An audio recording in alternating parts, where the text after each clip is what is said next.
Okay, so the first option, so as we said, lift and shift, mainly for virtual machines. So a really quick approach to running your workloads in Azure. So using tools like Azure Site Recovery to replicate that data from your on-premises virtual machines to Azure. And some of the security concepts that we can use with them, and it's important to use, first of all, starting at a very basic level. So network security groups. So network security groups provide network isolation between your subnets and virtual networks, but also from the internet as well.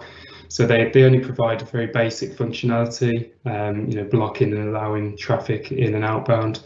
Regardless of whether you're using the more advanced security options, still really good to just have them in the background if you are using the more advanced ones, but also take advantage of them because they can be a backup plan. Should any other traffic creep into the environment that you may have missed the configuration for.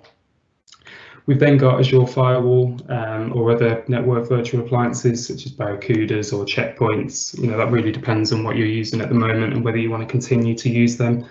But they go one step further really and provide IDS and IPS functionality. So what that will do is when traffic's coming into the environment, it will actually inspect them traffic packets. It will decrypt them, inspect them, make sure there's nothing malicious within them packets, and then send it on re-encrypted to your environment if all is okay.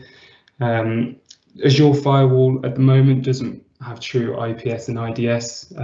So what we see in a lot with our customers is that they're using a combination of both Azure Firewall and network virtual appliances. So you'll see that customers internally between their on-premises and Azure environments, or just internally within the Azure environment, is they're just using the Azure Firewall to inspect the traffic.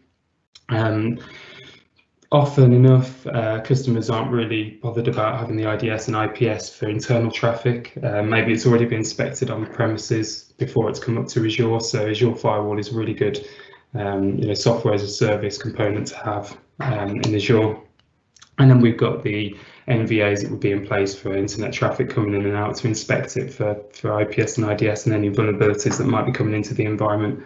So that's a common network strategy that we see to protect your applications for that.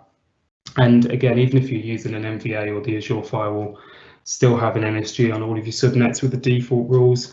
Some NVA providers, such as Checkpoint, Palo Alto's, they all have their own way of doing things with NSGs or not, but we recommend have an NSG on there, because if you've left off a route table, for example, and traffic comes in from an internet and doesn't send it to the firewall, then you've got no protection from the firewall. So having NSGs on them subnets is a really good way to protect against accidental security threats.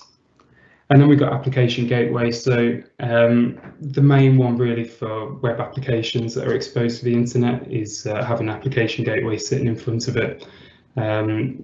Application gateway will give you either SSL termination or end-to-end SSL. So we can either have HTTPS traffic coming in, and then it will terminate there after inspecting the traffic, and it will send it to your backend, whether it's web apps or virtual machines in this case, unencrypted once it's on the internal network. Or you can go one step further and incorporate end-to-end SSL. So what we do is we have certificates on the application gateway that decrypts the traffic, re-encrypts it, sends it to the back end encrypted, and then decrypts it at the back end as well with certificates as well on the virtual machines. What you also get with application gateway is web application firewall functionality, so protecting against common vulnerabilities that may happen. So SQL injection being one of the main ones. Having that web application firewall in front of it, it will actually inspect the traffic and make sure it's safe to pass through. If not, it will deny the traffic. One thing just to make sure when you're deploying things like application gateway with web application firewall is just to make sure that you've got the settings on the WAF set to detect mode. When you first implement it, what you'll find is a lot of traffic's coming through with various different cookies that might be safe, and they're safe, but the web application firewall doesn't understand they're safe. So there may be some tweaking. So just have it in detect mode and look at the logs before you go into prevent mode to fully secure the environment.